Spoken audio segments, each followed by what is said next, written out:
this is Katie Burns, and you are watching Live Well.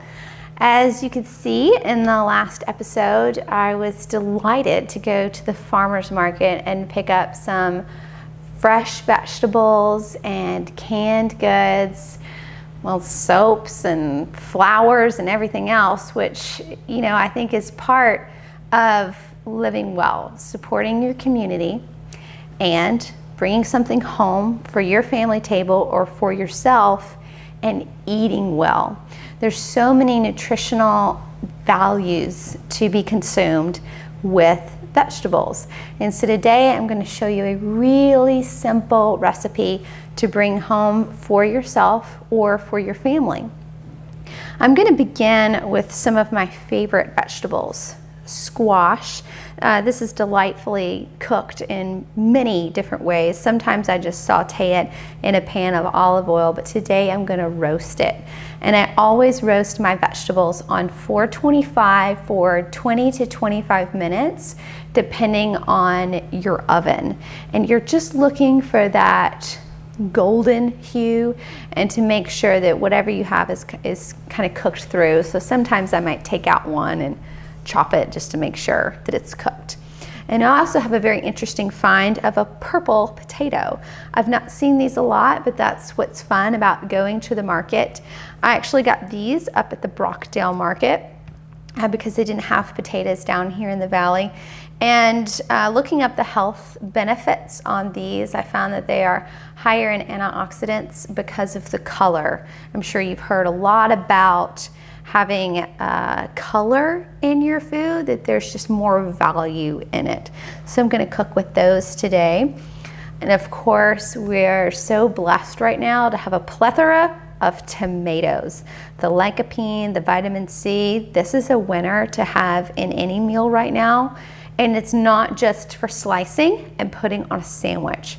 These can be roasted, and I've got just a little bit of basil here. Oh, it's just gonna blow your mind how delicious that is.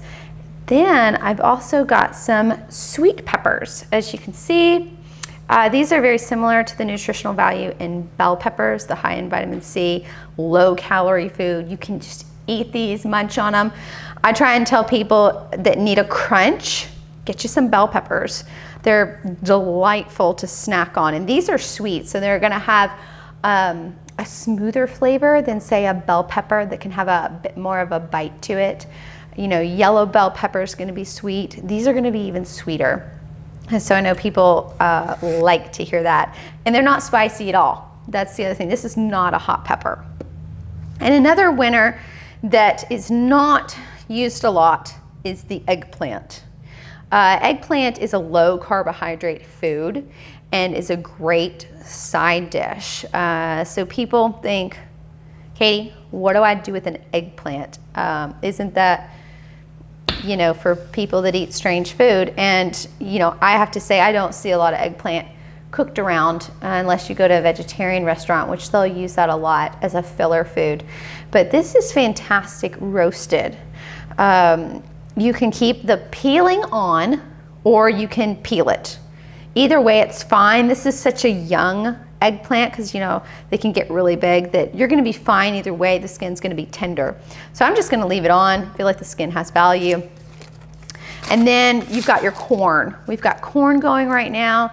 And I don't know that I'm going to roast this, but this is going to, be a nice little sprinkle if you want to do a side salad with this dish. I actually just cut it off the cob and didn't even cook it, and just sprinkled it over a salad to give my salad a bit of a sweet taste, because I don't like to use those bottled dressings. I like to make my own with a little bit of balsamic and vinegar, salt and pepper, and then the sprinkling of the corn, fresh kernels is crisp, and then a few cherry tomatoes in there is delightful. So I brought this just to give you another idea of something to do with corn, because I know we all think I'm gonna boil it in some water or roast it on a grill, and then I'm gonna cover it in butter, which makes this not the best choice, but there are other ways to eat this and enjoy the benefits. And then of course, you guys know that I have my Burns Farms beef. This is a sirloin, and I've just thinly sliced some of it, not the whole thing. What's great about a sirloin is just a little bit can go a long way. And that's the same thing with beef in general. A little bit's gonna give you a high impact dose of iron, which we all need so we don't get anemic. We have plenty of energy, that great bit of protein. And so I've just got a little bit here, and I'm gonna season it with some honey, which we got at the farmer's market. I know that is new. I'm gonna put a little bit here on the side because I'm gonna kind of rub everything together. That's maybe less than a tablespoon. I could probably do some more of that. I'm looking for a tablespoon. Hendon honey. I bought some, but I put it in a little small jar for transportation purposes. And then this is red wine vinegar. Super cheap. Now, I like a little bit of vinegar sometimes with my beef. I think it helps to tenderize it and give it a bit of a zing. And of course, I think that's a teaspoon of olive oil.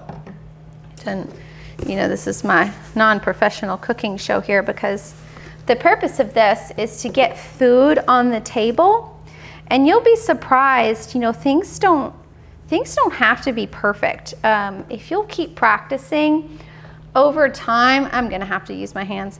If you keep practicing over time, you'll just pick this up and you'll be able to do it without having to look at a recipe. And the reason I'm doing this now is because I'd like to marinate this meat slightly. Anytime you marinate it, beef, I like it better. Helps for the flavors to really absorb.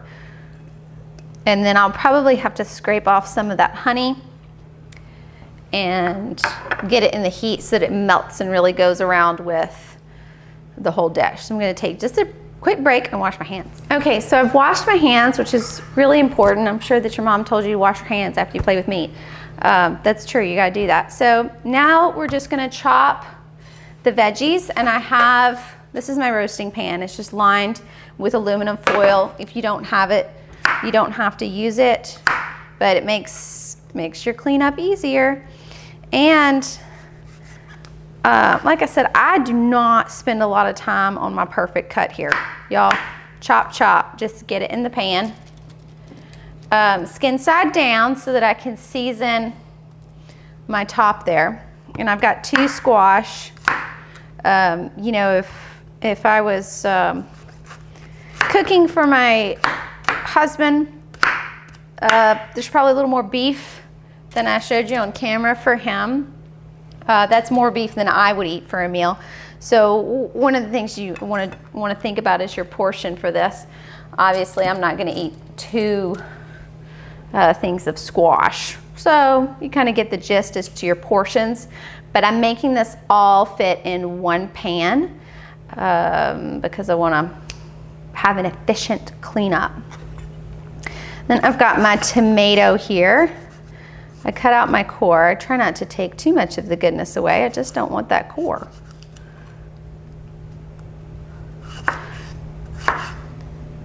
And I slice it and kind of just little bites. They'll decrease in size in the oven, so don't worry about, oh, that's a big bite. You'll be okay. And the juice flowing out from this is going to flavor the rest of your food in there. And then I've got my eggplant. Again, super simple. Chop, chop, this size. Very technical here. If you want to be more precise, my mother would appreciate that. So, and the Barefoot Contessa would. So I'm not going to stop you. I'm not going to judge you because they are right. If you do things more precise, then your food will be evenly cooked, and that is important. I'm just not as concerned because I'm a busy lady and I got to get the food on the table. So I let go of some of the perfection so that I can get the food out. And for me, it's not about the perfect meal, or that everything was seasoned perfectly. It's about the time with family, and that I'm doing something good for my body. So I can be ready for the day, or ready for the next day, because I've put valuable food in my body that has vitamins and nutrients. You know, I can't just expect my body to run at its best level on fast food. Fast food has its place, but it's not an everyday thing. Now, we need to season this. And I had big in the bag, yes, fresh garlic. You can drop this step if you have garlic powder. Sprinkle, just a little lightly coating over this, you'll be fine.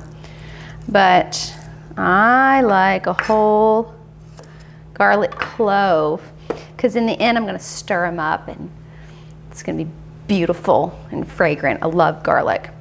And there are health benefits to garlic too. You can Google that if you would like the nitty gritty, but to me it's a free flavor food.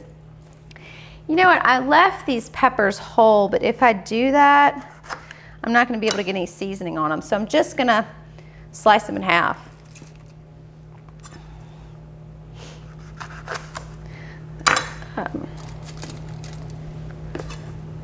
And I'm leaving the stems on. I feel like it looks a little professional. Okay, and just a little sprinkling of salt. Remember, friends, you can always add, you can't take away. And if you're worried about heart issues, focus on herbs. Don't just skip the salt. I'm gonna add my herbs, my basil, at the end after I'm done roasting. I don't need to roast my basil. It's really very good fresh on top of hot food. So I'm gonna take this whole beautiful pan, and I have a preheated oven here, 425, again, bake for 20 to 25 minutes. You know what all you can do in 20 to 25 minutes? So many things.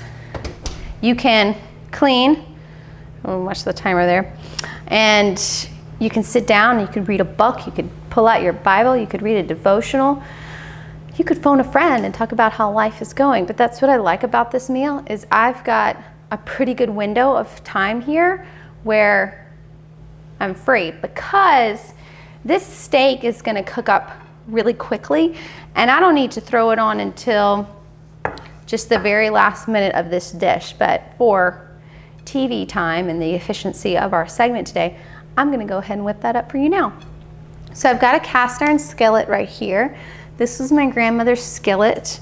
It's been cooked in for years and years and years. I love using cast iron.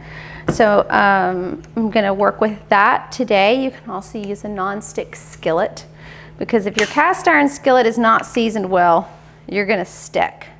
That's gonna be sad. So I'm going to do a medium-high heat to get the skillet really warm, so that when I put the beef in there, it'll sizzle up and be lovely. And I'm gonna add just a little bit more olive oil in my pan. So the importance of the table, I know you hear a lot of people talk about that. And what does that mean for a busy family? Well, I like that, you know, mealtime, you have 3 opportunities a day. You have breakfast, lunch, and dinner.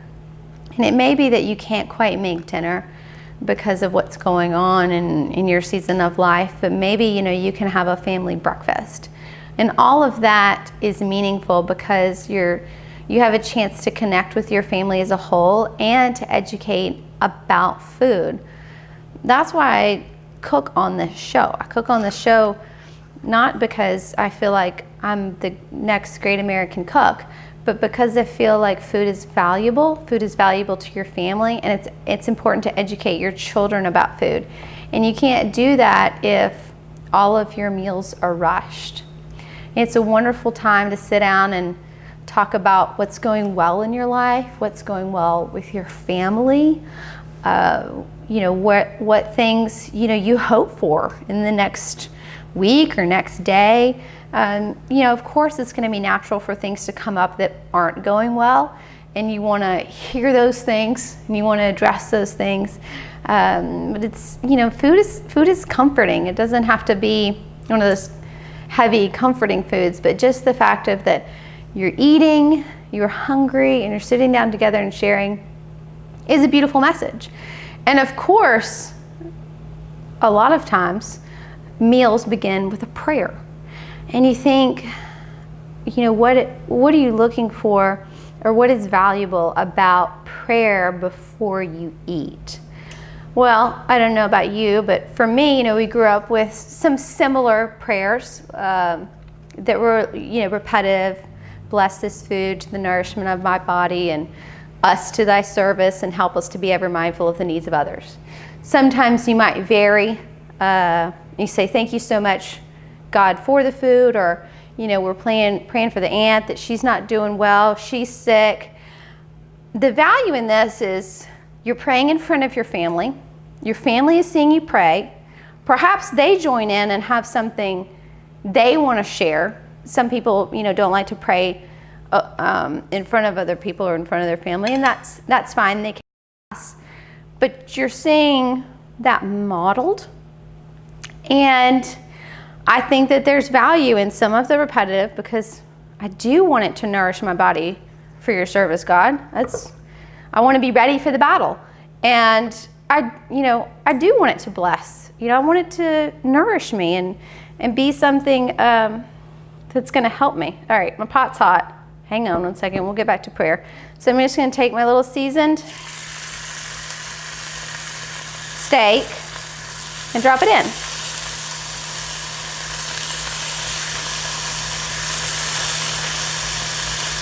I've run out of room in my pan. That's fine.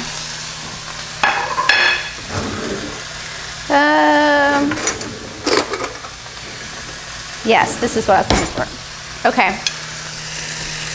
And that's where I think, thank you for the food, Father. My farmer friends, sometimes that's their livelihood. And so thanking the food or blessing the food, that was their lifestyle of being able to provide food for their family or for other families. That's why I like to support them, because it's what my family does. In the grand scheme of things, we're providing food and trying to grow the best cattle that will provide food, helpful food that's helpful to our bodies. Anybody can abuse food or make it not nutritional. Like, I'm sure you've heard of fried eggplant. That's good stuff. We can do that occasionally, but we don't want a continuation of that. And so when you're sitting down to the table, when you're blessing the food, when you're sharing with your family your values about God, and your values about hearing what's on their heart, good and bad, teaching them, hey, we want to talk about all the good, all the ways that we've been blessed, and not just rush through and have a relationship with our food that is meaningless. Food matters. It has, it's what gives you the energy to continue on and to be the best physical health that you have within your control. Okay, I gotta wash my hands. Hang on one moment.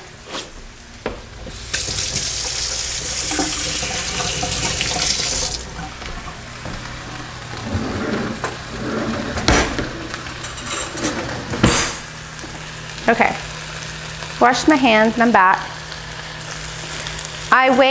Cooking a sirloin, because it's in smaller bites and it's thinner, it's not gonna be as chewy. That's why I cut it up. I don't usually do a sirloin steak. I love to cut sirloin in strips. Oh yeah, and this is gonna have a nice blackened top. You know how I got that? That honey. And like I said, it's just a little bit. So you don't have to worry about that. And turn it down just a little bit. That's a small amount of sweetener, but it can absolutely be left off. And you can just do salt and pepper and garlic powder on this. Or again, herbs. Herbs are your friend to season your steak for this dish. And so I've turned it down to a low heat after I flipped it because I do not like my beef overcooked. I'm a cattle farmer purist. Red meat is pleasing to us except in hamburger meat, but I was that way before I married into the industry.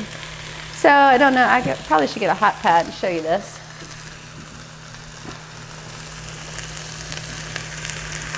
Here you go. See? I love it. That's going to be tasty. And I'm going to go ahead and take that off the heat. Turn it down. How much time that was? I think it was maybe 5 minutes, maybe less. That's the great thing about cutting your beef in small strips. Getting a plate over here. Okay. So my vegetables are still cooking. Now that that's off the heat, it's going to keep it warm. I'm going to take it off in just a minute, and we're going to take a break and let our vegetables continue to cook, and then we'll put it all together. Okay guys, I'm back with my roasted vegetables. They're not quite cooked yet, but I pulled them out and realized I forgot to add my little drizzles of olive oil. Like I said, it doesn't have to be perfect. It's okay. I think this will benefit me because I've already got some lovely juices coming out with the tomatoes. Just a little bit more. So in the beginning, if you want to add some olive oil and stir it up with your hands, that'll work out, but this is a nice second best. So we're going to let this continue to cook and roast and get that beautiful color. Let all the fragrances come out. Okay guys, I'm pulling my roasted vegetables out of the oven, and they just look stunning. They smell great. So excited. I'll say a final word about your dinner table and sharing a family meal.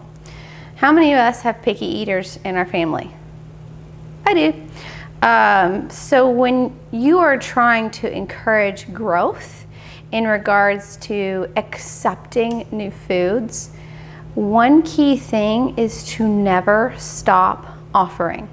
Now that's hard because you might get rejected. They might be like, I'm not eating that. I don't know what that eggplant thing is. I'm not eating it. And that's, you're gonna deal with that in your own way as a family. Whether you say try it or okay, because you certainly cannot force people to eat. You cannot make someone swallow. So you'll have to judge how you want to handle that within your own family system. But I like the continuation or the practice of offering. And so just put it out there and see what happens. I mean, a purple potato, wow, that's new. I mean, this is the first time I've come across a purple potato. And it worked out. Oops, dropped a little piece. So I'm going to get a little potato in here. I want to get a nice red pepper, some tomatoes sprinkled around. I have a couple of squash. So this is how you're plating it up, maybe a little bit more. Ooh, that garlic, stirring that around. That might be too many tomatoes. And we'll do another one of these. Oh, on there. Lovely.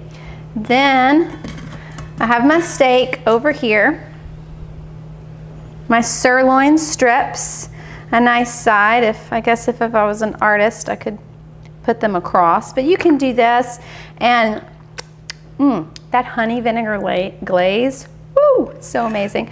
You can do this with a nice side salad. There's not a lot of green in this dish, and I know that. But that's easy for you guys to throw together. And then again, use your oil and vinegar, you know, just sprinkle it on top, make your own dressing, and then throw in some of those fresh corn kernels, some cherry tomatoes, and that, you know, or if you already have enough tomatoes in this dish, that's fine. But just whatever. And then I'm gonna take a little bit of basil, cut off the stems, and I chop this right before serving because I feel like that way your leaves are not wilted and it's gonna have the most fresh taste. And you do a little sprinkle of green, you know, because flavor for one, and eye appealing. Like I said, visually eye appealing to children with all of these colors is a win for them, and it's a win for your body. So you've got your protein, you've got your vegetables, and then you'll have some green on the side, and that's your meal. Get some lovely flowers either from the farmer's market or your own yard, set them on the table. This is just in a mason jar and a little bit of ribbon. You don't have to do that, but I think it creates a little bit of an ambiance and a setting to make sure that you let your family know, hey, I love you, I'm serving you good food, and this time is important. I think that's part of living well.